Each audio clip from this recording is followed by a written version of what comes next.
नमस्कार मित्रांनो, येड लागलं प्रेमाचं या मालिकेच्या 20 डिसेंबरच्या भागात आपण पाहणार आहोत.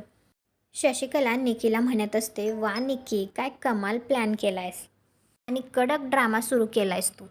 तर आता राया त्या ठिकाणी येतो आणि तो टाळ्या वाजवतच म्हणतो, वा वा वा.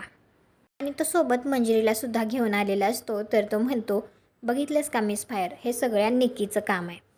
मंजिरी निकीला म्हणते, तुला काय वाटलं मिहिरच्या नावाचा उपयोग करून आमचं लग्न मोडता येईल तुला? हे नाटकं चालणार नाहीत तुझी. तर निकी म्हणते, आणि जर मी हे सिद्ध केलं तर तू रायाला विसरायचं. हे का कबूल? तर मंजिरी म्हणते, कबूल आहे. मिहिर जिवंत आहे हे जर तू सिद्ध केलंस तर मी रायाशी लग्न करणार नाही.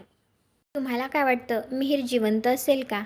आणि जर तो जिवंत असेल तर मंजिरी खरंच आता रायासोबत लग्न करण्याचं तिचं वचन पूर्ण करू शकेल का? कॉमेंट करून नक्की सांगा. व्हिडिओला लाईक करा. आपल्या मराठी मालिका चॅनलला सबस्क्राईब करा. भेटू पुढील भागात.